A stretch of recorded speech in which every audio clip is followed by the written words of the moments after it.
Hello, everybody. Welcome to the Championship Check-In podcast. We are in the bleak midwinter at the back end of another three-game week. Sam Parkin is here. Sam, we've flip-flopped a little bit about this title race, but given what's happened in the first two rounds of this three-game week, is it really now advantage Sheffield United and Leeds? We've got a little three-point gap opening up. The top two are purring, and I think a lot of people. Well, actually, let me just speak for myself. I'm sitting here thinking today, are those two now going to put the marker down? And I'm trying to remember who it was. Was it Leeds and West Brom a few years ago that put a big gap in? Good morning.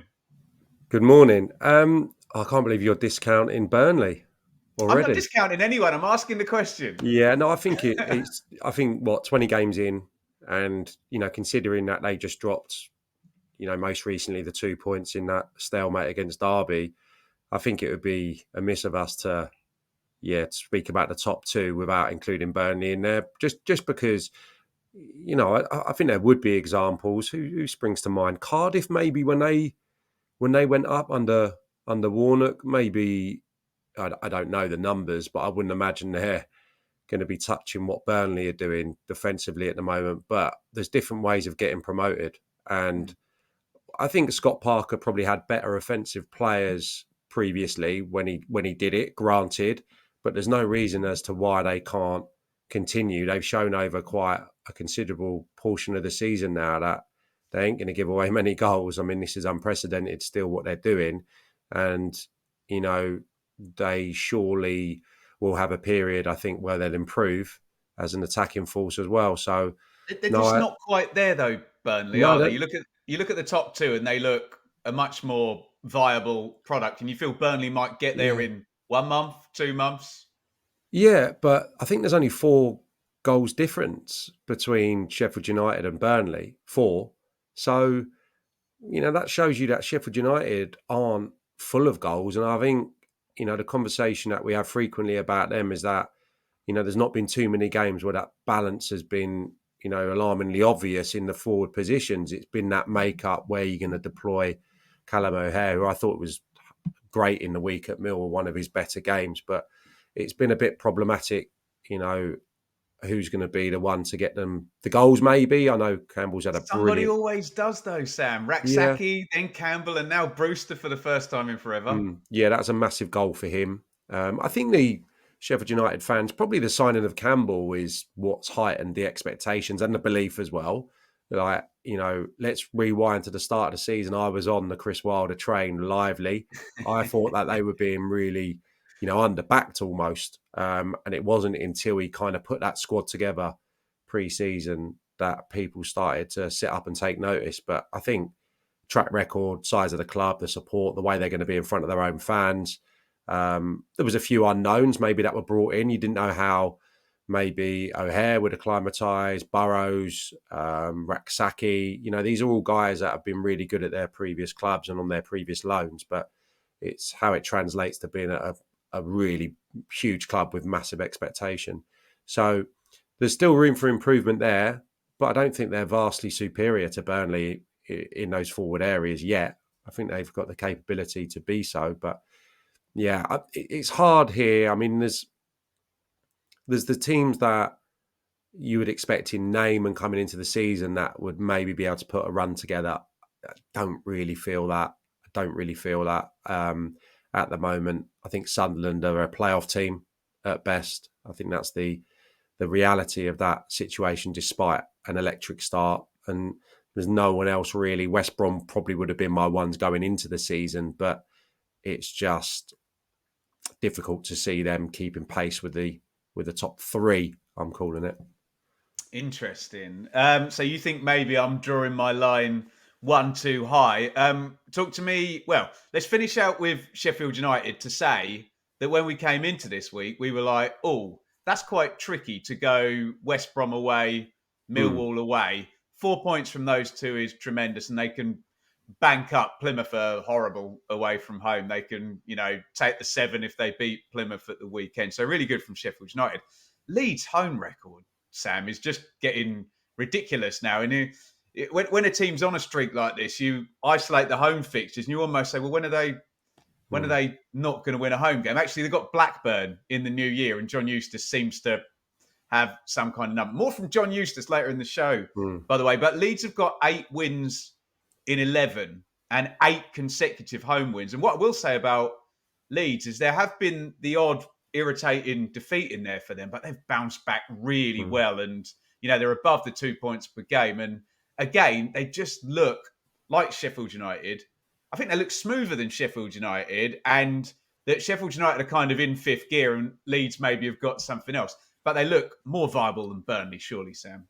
Yeah, but I suppose you could flip it and you could say, who would you want going away from home to a place like Millwall, Preston, insert another midweek during a really congested period? I'd probably still take Sheffield United over Leeds currently, despite agreeing with a lot of what you said because of the track record last season and this, the habit that Leeds have got of going away from home and faltering and not turning up and not being able to break down deep line defence and a team that saturates their own half of the pitch. So that is an issue. Sam, if they score 60 points in 23 home games, though. Yeah, exactly. And there's just something about that place, isn't there? I mean, I remember going there with Ipswich. You'll remember the game when I scored 2 goals. You scored twice, yeah. We got absolutely battered for 90 minutes. I mean, it was probably before the days of even the shot count, but Leeds had about 30 shots. I think Rob Hulse missed a penalty. It was our only 2 attacks. So, I've been on the receiving end there. There's something about that place, even in the second tier. It's a difficult place for opposition players to go, and they really turn up and really revel in playing there, the players. And what they've done is, I suppose, navigate a tricky period pretty amazingly well with players out. And now Verber's come in and Schmidt is going to come in, and I'm sure you're about to refer to Ampadu and Grueff, who will come back at some point. Yeah, well, Ampadu's been on the bench. I don't know if he got any minutes. Oh, hey, he has. Okay. I'm not checked. But I think Rothwell, for example, and Tanaka has been standouts. Been some of the top performers over the last month or so, which has been incredible for them. I couldn't believe, can I just go back to last weekend, that was Rodon's first ever goal in English football. That blew my mind. Not many things blow my mind, but how has he not scored before? That's incredible. I think he had one in France, did he not? So, we don't really need to talk about him defensively. They're pretty formidable, but it's just, they'd like to do it the easy way, wouldn't they? And that would be by performing in the same manner away from Ellen Road. But you're right, and is it just, Burnley won there, didn't they? And Portsmouth got the point opening day where, again, that was probably a similar match to what I just described. It should have been 6-3, shouldn't it, to Leeds? So we'll let that one slide. But yeah, I probably don't see those little falterings away from home costing them. I think they're going to be too good this year. Just quickly to round out the whole segment, Sam, you described Sunderland as a playoff team. They're not performing like a playoff team at the moment because they've only won 1 in 8. I'm really disappointed for the Sunderland fans because it's almost like they got that first win in forever at the weekend. And you think, right, stick another one on. Bristol City at home and couldn't get the job done. Needed a late equaliser as well. They're just not able to keep up with those 3 parachute teams at the top, are they? No, but I mean, the other spin on it is that they did well to recover and get the late equaliser. That obviously we've seen the rise of Tommy Watson in the last few weeks, which everyone will be really positive about. Mayenda and Watson as your wide players last time out. Obviously, I think there's still always going to be question marks about the centre forward at Sunderland. I think that Rigg has probably had a little bit of a quieter period in recent times after, really catching the eye the early part of the season. So understandable.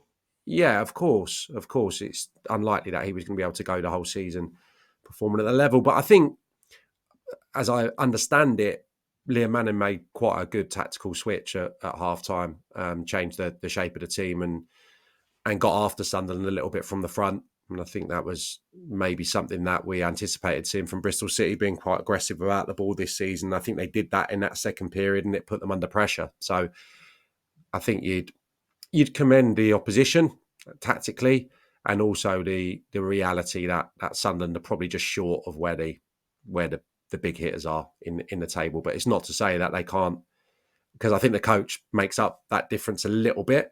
I'm not sure you're going to get too many from what we've seen, better coaches, better tactical setups than what Regis Lebris is doing. But whether you can match the calibre of Sheffield United and Leeds squads over a 46 game season, I think that's doubtful.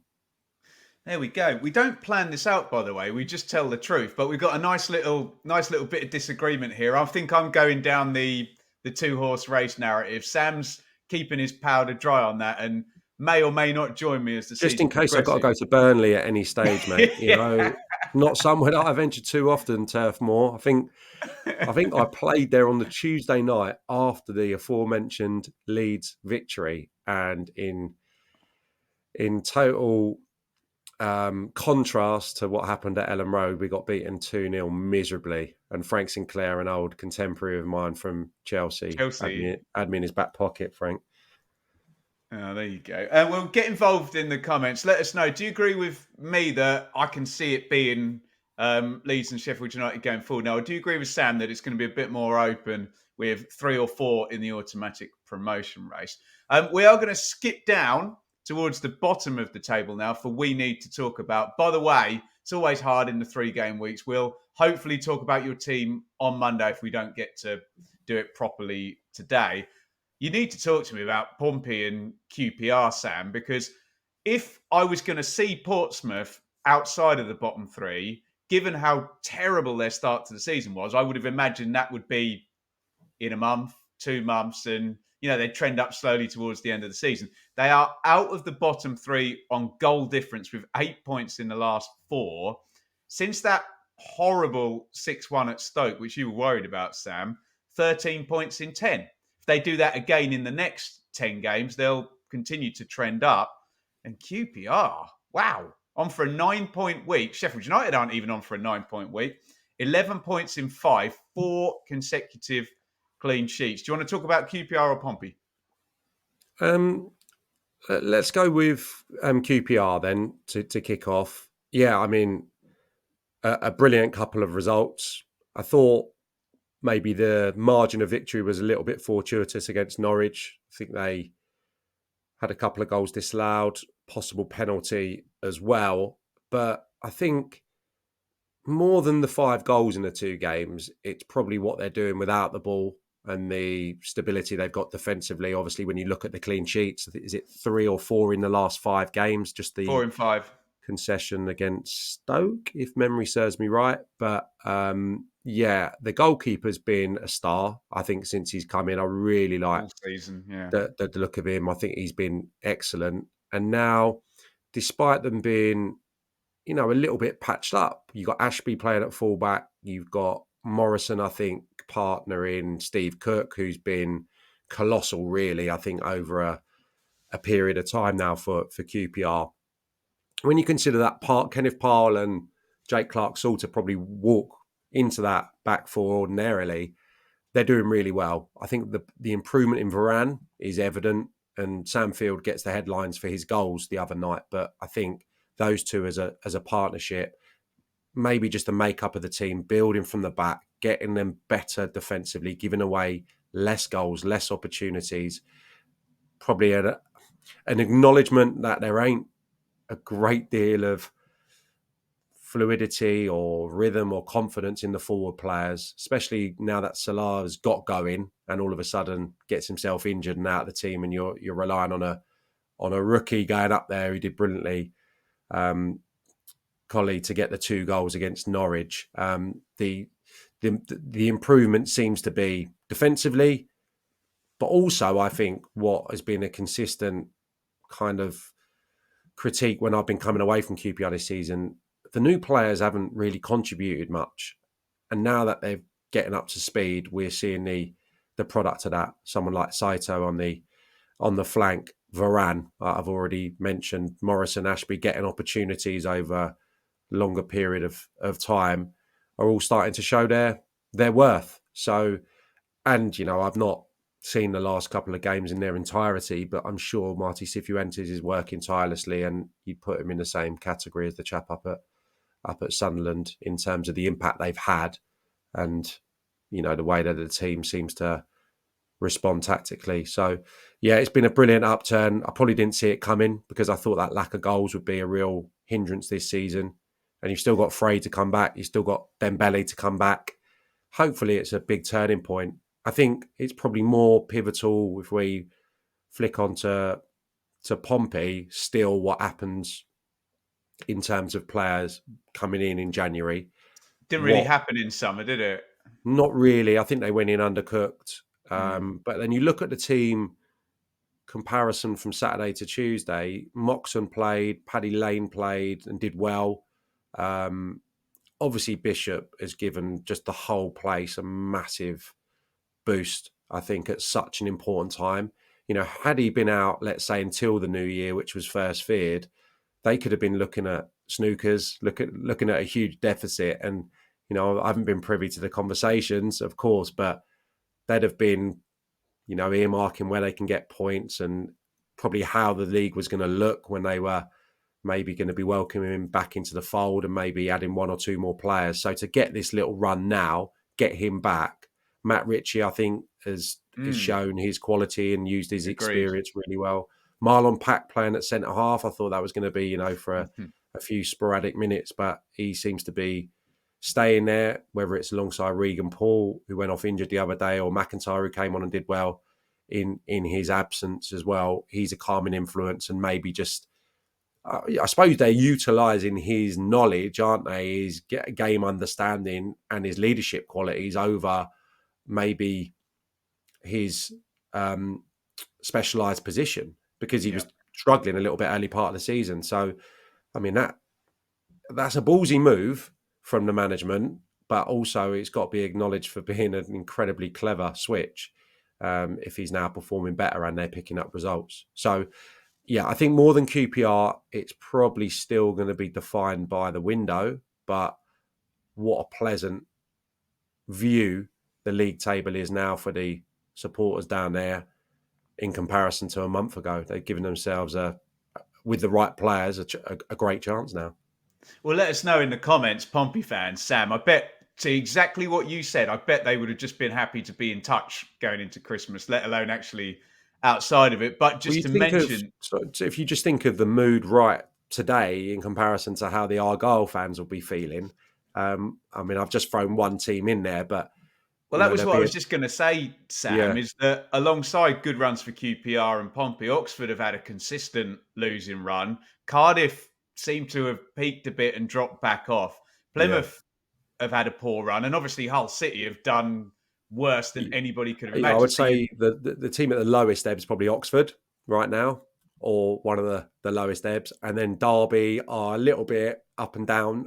Obviously, in the aftermath of a decent goalless draw, they'll be okay, but I think the reality is this is going to be a long, hard winter for Oxford and Derby. It would seem, who I'm seeing at Luton a week tomorrow.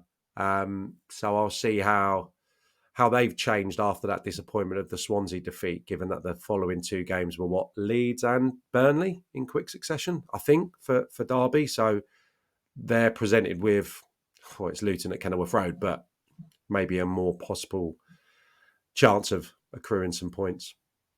There you go. Right, let's move on to the mouth-watering matchup. And I've gone for Blackburn versus Luton, mainly because we can't really do this show without talking about what I referred to last week as the hottest winning streak in Championship football. It's still going, Sam. Blackburn, absolutely outstanding. I did not see this coming at all. Brilliant from John Eustace. They are fifth in the table, which is absolutely superb. And as well, Sam, it's not just a winning streak, 5 in a row now. They've won the last 4, all 1-0.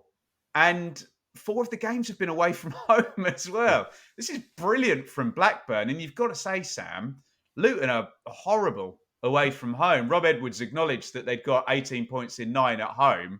And I've got the numbers here. 6 defeats in a row away from home.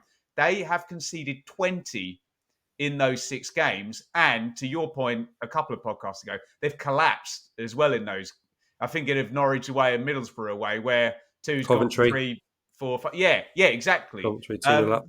So we're going to record the predictions after this, Sam, but you wouldn't back against Blackburn going 6 in a row.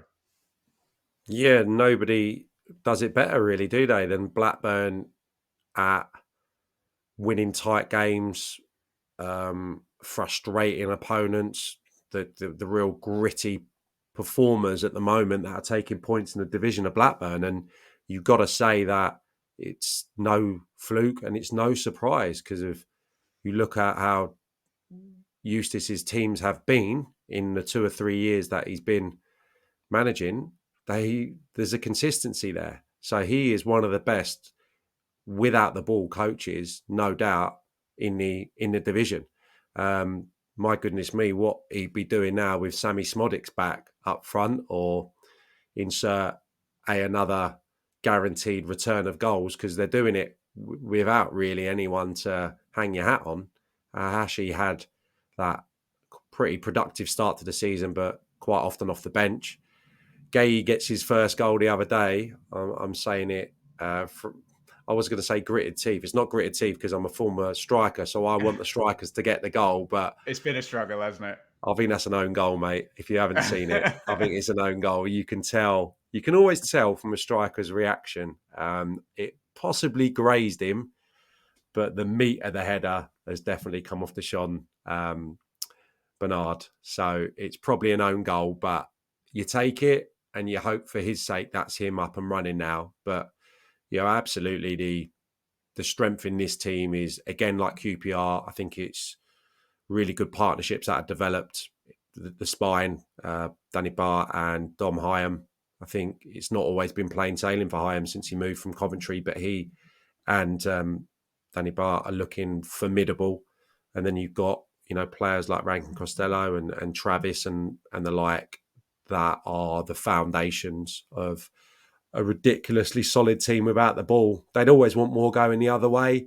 There's probably always going to be a little bit of consistency there, but considering they don't ship any goals, similarly to Burnley, it could be a season that ends in the playoffs, couldn't it? Because there's only it's an open door, and if I'm kind of saying 3, maybe Sunderland as well, there's 4, there's 2 spots maybe up for grabs. Middlesbrough would be in that conversation heavily.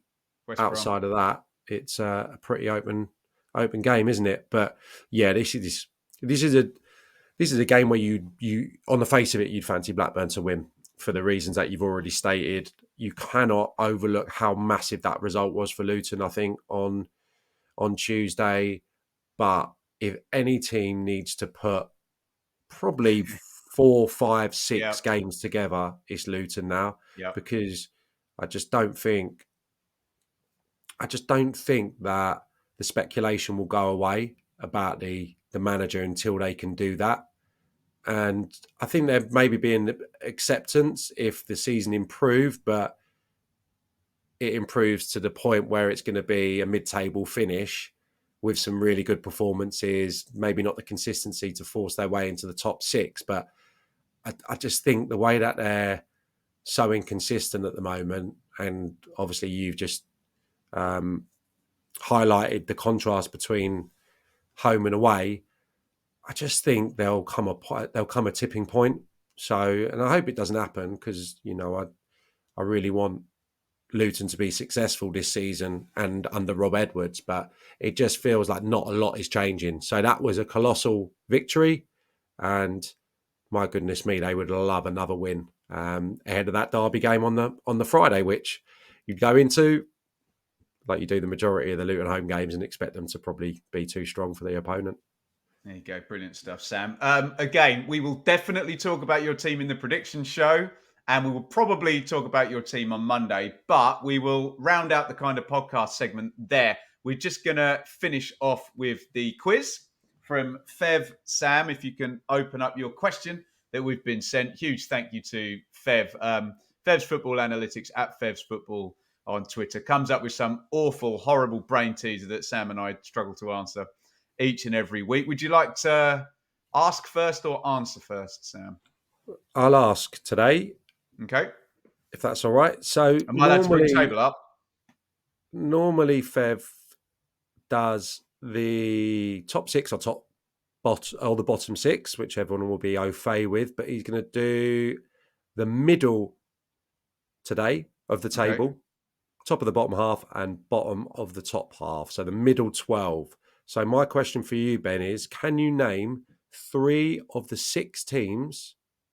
Blimey, need a degree for this. Can you name 3 of the 6 teams whose average attendance is ranked from 7th to 12th? So we're looking for the 7th to 12th teams on average attendance.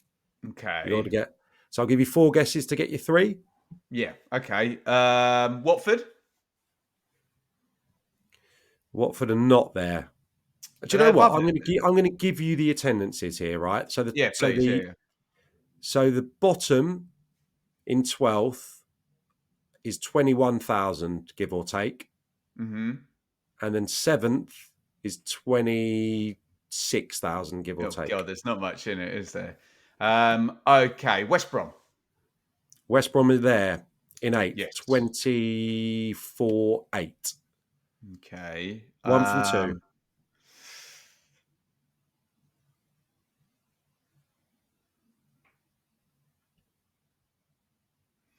Who's Burnley. paused you? Burnley are not there. 1 from 3. They're above it then, Burnley. Okay. Blackburn will be below it, won't they? Middlesbrough will be above it. I thought Watford would be in there. Swansea? Swansea are not there. They're below it then. Okay. 1 from 4 then. Oh, I'm out then. That's Okay. your lot. Right, I'll give you them in Yeah, reverse help. order. So MKM Stadium Hull, 21. Idiot. Ashton Gate, 22. A few more hundred at Stoke, 22. I thought Stoke would have been well above it. Riverside, this is foreign to me, this. I won't be very good at all. Riverside, 24. Hawthorns, just under 25. And Hillsborough, nearly 26. So 1, Okay. I'm afraid, for you, my friend. Let us know how many you got in the comments, Sam. You've got a big advantage here. So you've got the next 6 teams, basically. So you've got the third quartile, so 13th to 18th. So just 13th to 18th. disregard the ones that I just said because we're giving you some of the answers there and see if you can dive in with 13th to 18th. So not the smallest, but the third quartile. You only need 2 to 13th beat to me. 18th. Cool. It's niche. It is very niche. I don't know if you said them. Did you say them? Blackburn. Blackburn aren't in there. Remember, it's attendance, not stadium size, though, isn't it? Which Yeah, I probably know does that. for Blackburn. Preston. Preston are there, so you need 1 more to win. Oh, how big's that? Oh, I'd say Pompey. Yes, well done. Parkin takes the win, which is not a good omen ahead of the prediction. Hey, I Sam, you can could keep have. going, can't I? I've got another You, cup. I've you got can another do. guess Go here, on. haven't Go ahead. my hunch was them. There's no one ever there. Let's go. Cov? No, Cov's bigger than everybody Is it? thinks, isn't it? It's like Sorry. 30,000. Sorry, Yeah. Cov fans. So you had Fratton Park, Pompey 13th, Turf Moor, Burnley 14th, Vicarage Road, I mentioned it, Sam, 15th. That was a tap-in. Cardiff, which is a big Yeah, that was stadium, my isn't next it? one. Would have had Yeah, Cardiff next. Plymouth's a bit smaller and Preston the same. There you go. Let us know how you got on with the quiz down there in the comments, and we will be back for the next Championship check-in podcast on Monday.